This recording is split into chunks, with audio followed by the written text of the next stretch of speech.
And so that was really beneficial because I of course deliver all my babies at night and then I'm hopped up on adrenaline and I can't sleep. So a nice little murder podcast helped lull me to sleep after having my babies.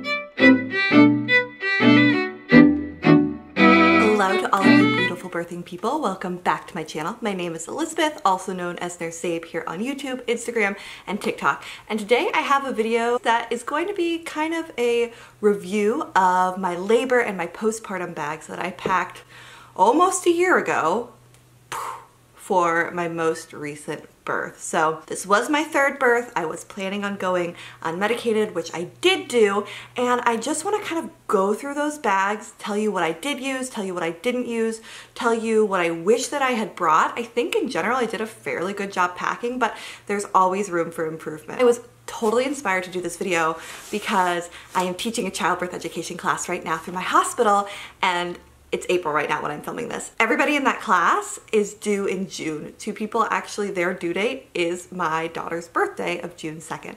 So I was like filled with nostalgia and I was like, oh, let me go look at my old videos of when I was pregnant. And so that's where this video idea came from. So if you want to see what things a labor nurse used in her unmedicated birth from her birth bag, definitely go ahead and keep watching.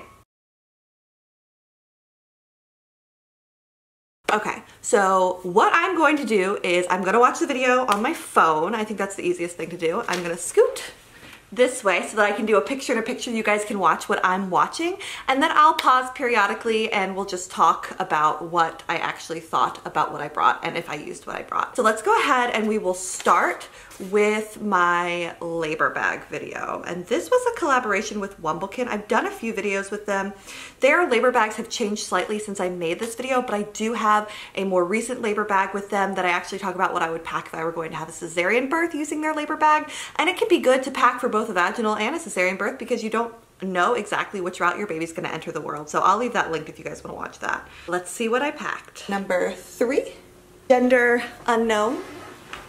And we are going to talk a little bit about packing for labor. I just need to say from the intro a few things. I was so cute pregnant. I also really miss having long hair. This is my tip to you. If you are thinking, hey, I want to cut my hair, I want to have short hair after I have my baby, I have this like overwhelming urge to cut my hair, I think do it, but also just know that like there's gonna be this awkward phase if you wanna grow your hair back out where you're like regretting it. This length I don't like because I just feel like it never knows which way to flip. It goes all crazy, so I miss having long hair even though when I was in the height of my hair loss and postpartum depression, I needed that change of cutting my hair, so. Amazing banana fish backpack diaper bag. So my preference for diaper bags are backpack style because I do a lot of baby wearing. Okay, the first thing that I show is a diaper bag backpack that I got in the collaboration. I still use that diaper bag. I love a backpack. I think also bringing in a backpack to labor and delivery was the easiest thing for me to do because I had another bag to go on my arm, so one could go on my back or my partner's back, so I think that that was a really good thing to pack your labor bag in. And as you're gonna see, we have tons of pockets going on.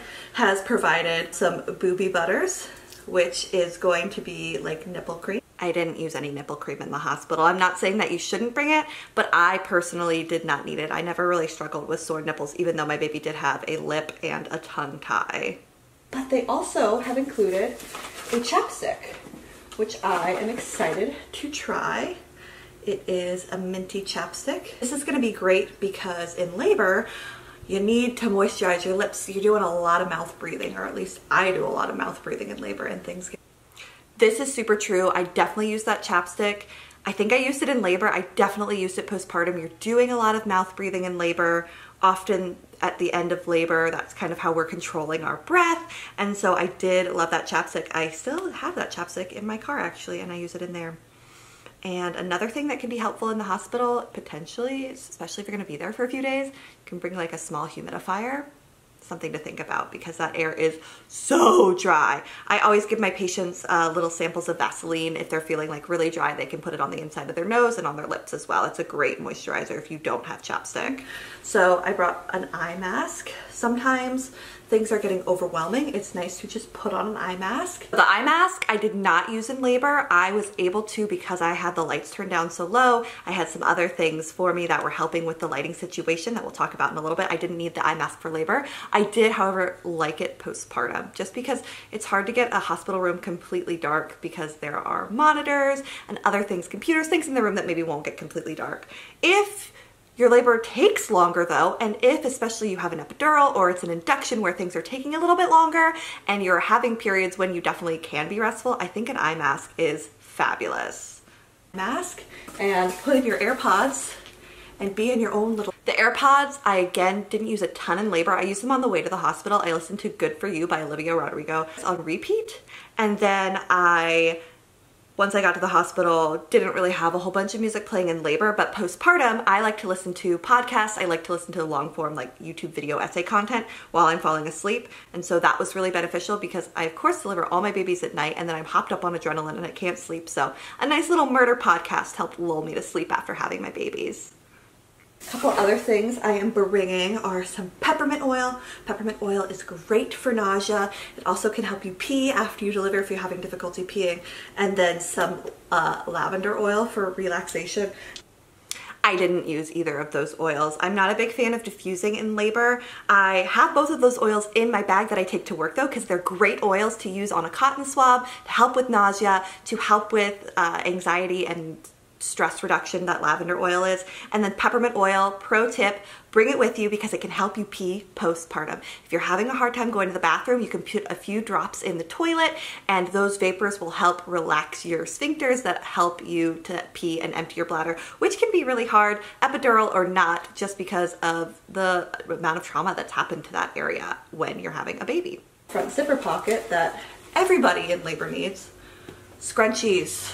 These are awesome. These are like the no damage scrunchies. Scrunchies are a great thing to have in your labor bag. I do have a hack. If you forget them, you can actually take a pair of postpartum underwear and cut off one of the leg holes to make yourself a scrunchie. I think I have a TikTok or like a reel on that, but I did use the scrunchies, again, not so much in labor because I'm gonna be honest with you guys. I had a birth photographer. I knew that we were taking pictures and I just wore my hair down because I was like, I would like pictures with my hair down. And then in the throes of labor, I never thought to throw it up. It wasn't bothering me. I didn't have bangs or anything at that point. So it was just kind of out of the way in its natural curly state.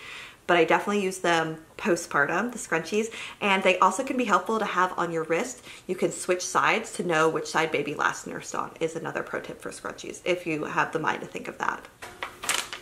I'm also going to just be bringing some makeup wipes because I don't want to have eye makeup all over my face. I don't know why in early labor, it's happened twice now. Maybe I won't do it the next time. I'm like, oh, let me get ready. Let me put on a little raccoon, but a raccoon. Like, no, you're going to look like a raccoon. So yes, this time, finally, I did not wear mascara in labor. I'd gotten like a lash lift and tint a few weeks before. I didn't wear mascara. I had the knowledge in my brain, don't do it, Elizabeth, don't put it on. But having makeup remover wipes is gonna be great, particularly if you've labored really, really long. And if you've got an epidural and it's like about time to start pushing, I'm like, hey, let's get the eye makeup off your face because I want those first pictures to be something that you can look back on and not feel anything negative about. And I don't really feel that negative about looking like a raccoon, but if I could not look like a raccoon, I definitely would prefer that. These are gonna be really good for counter pressure on my back. So I'm a big fan of counter pressure, pressing straight on the back, and also the double hip squeeze. So I'm happy to have these to kind of help facilitate that counter pressure and double hip squeeze got me through my labor. I have pictures of my husband using these yoga balls on my back. They were great. Tennis balls will work the same. You can use those on either side just to give a little bit more pressure when you're giving sacral pressure and a little bit more focused pressure as well. So I really, really liked those and I did use those in my bag. Robe. This is from Milkmaid's Goods. I've talked about this a lot on my Instagram, but I got this really, really pretty robe. But it's right, it's gonna be there great on the floor right now for walking around in early or active labor, as well as just when it's time to breastfeed. So I did not wear this robe in labor. I did wear it immediately after labor. It's what I put on, but in labor I just wore a nursing bra and nothing else because I was in the tub for most of my labor. If I had come in for an induction for early walking around, I definitely would have used this robe. I love this robe. I still love this robe to this day, and I love that it has a matching swaddle. I think I'll talk about that in a little bit. I have this fun little swaddle set that comes with a bow. It comes with a hat, and it comes with a swaddle because we don't know the gender, so we're kind of like prepared for everything. And it matches really nicely. I thought the baby was a green in this. not a boy. These really did not end up wearing these socks in labor. I did wear them postpartum because I was in the tub the whole time. I didn't need socks, but I will say with my second birth, I put socks on after I got out of the tub and was laboring outside of the tub for a while. So I do think having your own socks, having your own slip-on shoes is going to be really beneficial. I think I talk about the slip-on shoes in my postpartum video. I'm going to use is this little heat cold pack. Yes, I'll probably honestly use it for heat. I'm a big fan of getting like a big basin of ice water and rags for cold for your forehead.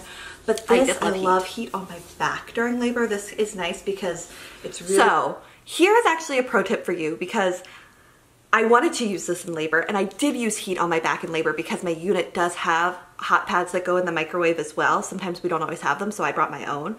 But nobody could find this when I was like, can you go get, there's a heat pack in my bag, can somebody go get it? So when you're packing your hospital bag, when you're packing things that you're gonna want in labor, do it with whoever's gonna be there with you, with your partner, or kind of go over things beforehand if you have a doula or your mom, whoever's gonna be there who can help you sort through and figure out where things are gonna be, because chances are you're not gonna be grabbing them, your partner's gonna be grabbing them, and I cannot tell you the amount of times that a very frustrated laboring woman has grabbed the bag back from her partner to find something. So if they help you pack it, they should ideally know where things are. So I got a few different ones from Target to try. These like little, these were one of the favorite things that I brought. Fairy lights. These fairy lights. So I got 2 of these to put up. So beautiful in my room. I'm a big fan of having lights super dim in your room, no matter epidural, no epidural, whatever you're doing. Having nice dim lights helps support your labor hormones to help support your labor. Go watch video that. All about labor hormones if you want to watch that. But melatonin and oxytocin go hand in hand in promoting labor. So these little twinkle lights will help with that. And then I really liked my patient the other day in the bathroom had these little like candles.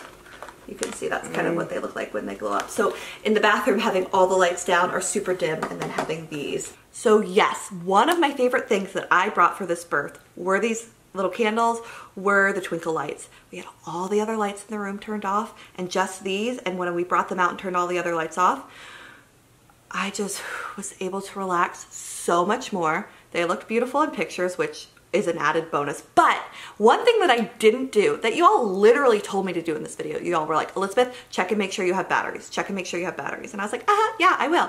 I never did, and I needed batteries, and fortunately, my unit had batteries that they were able to place in them. But if you're bringing twinkle lights, if you're bringing flameless candles, make sure that you double check for battery needs and bring batteries with you, and bring the batteries loaded in so that nobody else is having to do that for you. This is a great job. If you're laboring unmedicated and you're doing your thing and your nurse is like looking for something useful to do, give them this job to do. This is a great job for them to do. I had a few of my coworkers come in and hanging up lights. I have pictures of this. I just love it.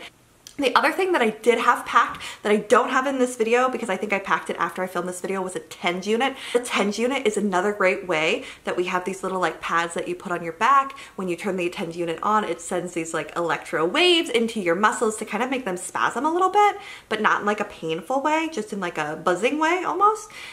Is another way that we can use for the gate control theory of pain. So I don't talk about it in this video specifically, but what I used a bunch in labor was the comb hack. So I used a comb that I squeezed while I was having a contraction. That got those pain sensations to my brain a little bit faster, shut the gates of my brain, gate control theory, from the pain from my abdomen. Did it take the pain away? No, but it served as a great distraction. The TENS unit can do the same thing, but you can't use the TENS unit in water, and I was in water for almost the entirety of my birth, so I did not end up using the TENS unit, and I ended up returning it, but I had purchased it from Target. So that's something else to think about considering. Now, is there anything that I did not pack that I wish that I had in labor? Let me think about that for a second. Let me think about my labor experience. A few things that I think might have been nice to pack are just some birth affirmations, birth mantras to have up on the walls. I think that can be really great. You can make these your own in Word or Canva. You can probably buy these from Etsy or something online as well. But some of my favorite ones are, I can do anything for 60 seconds. These contractions can't be stronger than me, they are me. I'm one contraction closer to meeting my baby. People are birthing their babies all around the world with me right now. Those are some of my favorite like go-to ones that I say. And I think it can be helpful to have those written out, have different things that you would like to hear during labor written out to give to your birth partner so that they can say those things to you. Now, I was lucky enough to birth at the facility where I work, so I kind of had a doctor, nurse, everybody was on my team and they knew me, and so I felt safe and comfortable with all of them. But something else to consider, that you can't pack in a bag that you might want to bring with you is a birth doula, because you get to form that relationship with them before you go into birth. They serve as another kind of anchor and safety net for you to feel safe and supported in your birth. And depending on where you're delivering, you might not have as much support from the nursing staff. What are their ratios look like? Are they an evidence-based practicing practice? So just something to think about, that a birth doula might be something that you'd like to pack in your labor bag. My birth photographer was amazing. I've had some of her pictures in here, Maggie Williams Photography. I'll link her below. She also is a birth doula, and her presence was super calming and amazing to have in my birth. Even though she wasn't specifically supporting me as a doula, I did feel that extra level of support by just having her in the room. Now let's move on ahead to our postpartum video. I filmed this video like right before I went into labor, maybe like on my due date, and I was feeling so extra pregnant. You can just tell in this video, I'm so done with being pregnant. I think my baby's gonna be 43 pounds. I think it's never gonna be born, and I'm just done. I went into labor 3 days after my due date with Rosie, who is my most recent baby, where I'd always gone into labor beforehand. So this was a really hard waiting period for me, but I am wearing the same dress, so I thought that was kind of a fun callback. I spent an obscene amount of money. Like, I'm embarrassed, don't ask me how much they cost. I'll tell you, I spent like, okay, they were mislabeled. They took the tag off. I thought it was gonna be 50, but it was like $70 for 2 of these sleepers. I'm embarrassed. I'm still embarrassed. But I was already committed, so I bought them. I got a newborn one, and the brand is KYTE. I mean, they are. Would you do that? Like, you get to the checkout and you check something out and it's way more expensive than you thought, and you just keep buying it because you can't go back now? Because that's me, and that I'm an anxious purchaser. Now for me, in here, I have a few things for wearing in the hospital. You can wear a hospital gown the whole time, and in labor, I tend to do that or just be naked. But postpartum, you start to feel a little bit more like a real person wearing an adult diaper, but a real person when you are wearing your own clothes, I found. So I brought myself a couple of different options. So I have a pair of joggers that fit me now, so I know they'll fit me after I have the baby, because you still are gonna look about 6 months pregnant after you deliver. I gotta pause it right there. I didn't personally wear any of those pajama pants in the hospital at all. I just wore the mesh underwear that they gave me with the pad, and I wore my robe for the majority of it. And I think I'm about to show some like nursing tanks and nursing bras, and so I would wear those. The Auden nursing bras and tanks are my favorite. I am wearing one right now. They are from Target. I'm in size small through extra large. They have the built-in pads. They're amazing. So that is honestly all I wore in the hospital. I'm not saying don't bring pajama pants, but I didn't end up wearing them. So sometimes maybe less is more. I also think I had my baby when COVID restrictions were more, so I didn't have any visitors on postpartum. I think if I had had visitors besides, you know, my immediate family, that I would have wanted to wear pants, but I didn't have visitors, so I didn't wear pants. A nursing tank by my very favorite brand, Auden, I believe is how you say it. It's available at Target. This is, let me tell you why I love this. I also have a nursing bra in here. That's the same brand. This clips down, obviously, but this pad is sewn in. The always surprise is this dress from Universal Thread, and I love this because it accommodates my bump right now, fabulous, but it also has working buttons. So things with working buttons or things that are easy to pull down are my favorite for postpartum. I love this dress. I did end up wearing this home. I still wear this dress to this day. I think I talk in this video. The buttons are great. You can button down for nursing, and this dress fits me now, and it fit me with a bump. Universal Thread in general is one of my favorite brands at Target to shop. They do have a lot of like grandma, Little House on the Prairie stuff, but when they have cute stuff, they have cute stuff. This dress, also from Target, of course. I am Target. Flip-flop, because for a couple of reasons. You can get really swollen during your stay, during giving birth, particularly if you have an epidural or you get a lot of fluids. You also are going to be more than likely walking around in the halls, walking in your room, walking in the showers. Wear shoes or socks or something when you are walking in the halls of the hospital. Gross things have happened there. I need you to know that. Gross things. Bodily fluids, blood, amniotic fluid, pee, maybe poop, who knows? MRSA, maybe, who knows? I'm just saying, we clean the floors, but at the end of the day, it is a hospital and it is not a hotel. And I would say even more so in a hotel, because those places are probably dirtier than hospitals because they don't clean them as thoroughly. wear shoes. Flip-flops, something easy to slip on and off, is great. I would bring flip-flops even in the winter months. I know there are people who can't wear those home in the winter months, but you might have so much swelling that no shoe's gonna fit you, so at least have flip-flops that you can wear home if you have. Very long phone charger. These are great for the hospital. Oh, long phone charger. Yes, great for the hospital so that you can plug it in and then wrap it around a bed pole so that you can easily reach it. Great for home when you're nursing. I still haven't used this long phone charger. It's over there right now. State, I don't know if this is just in my hospital. We are out of benzocaine numbing spray, okay? We are currently back in stock with the benzocaine numbing spray, but I will say there are so many really annoying shortages right now. Supply chain issues in the grocery store, we're seeing them, you know, with cars, making cars, we're seeing them with hospital items, we're seeing them. So it's never a bad idea if you want to call the hospital in the days leading up to your birth. Hey, say, hey, is there anything extra I should bring? Are there any supply chain shortages? Right now, we're having a hard time getting our pump kits. So we're actually encouraging people to bring their pumps from home to the hospital in case they might need them.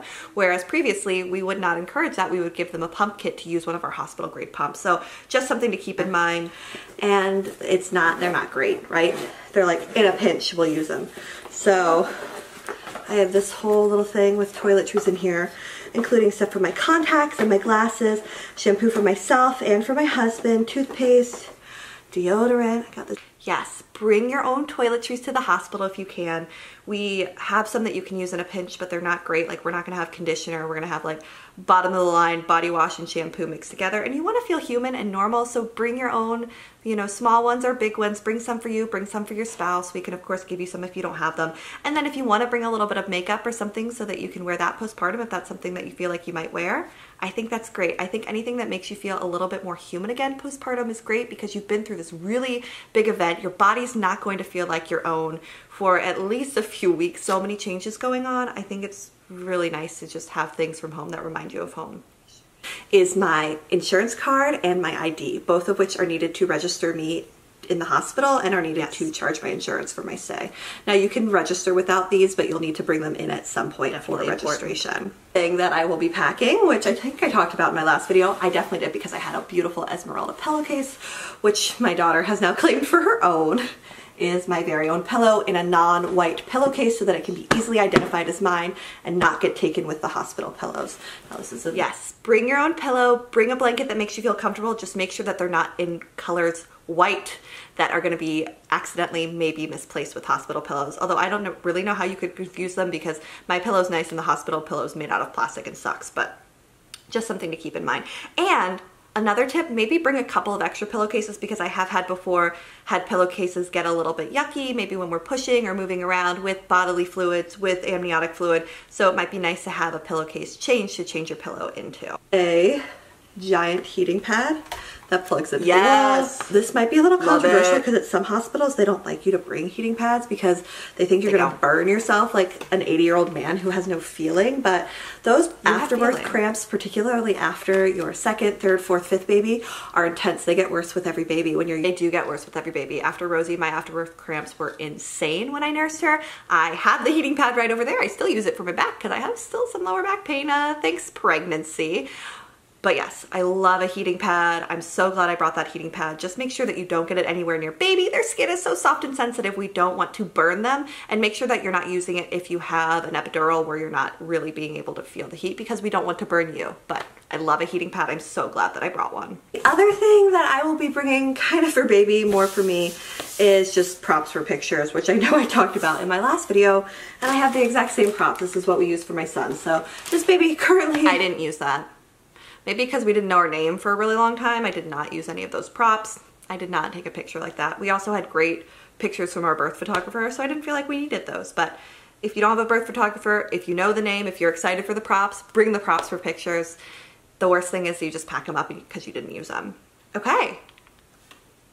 Those were both the videos. Things that I wish that I had brought that I didn't bring. Definitely, I feel like you can't have too many nursing bras. I do wish that I had brought batteries for things. I'm so glad that my coworkers were able to find batteries because that definitely would have been a bummer because the lights in the twinkle lights and the candles and everything were great. I wish that I had printed out some mantras to put on the wall, and just in general, I feel like I did a really good job of packing. I don't know. What do you guys think? Do you think that there are things that I should have packed that I didn't pack that maybe I would have liked having? Or are there things that you didn't pack in your hospital bag that you wish that you did? I hope that this video was helpful for you. If you're currently packing your hospital bag, let me know. Let me know how far along you are. And definitely don't forget to like, comment, and subscribe to my channel. It really helps me in the algorithm. And until next time, bye guys.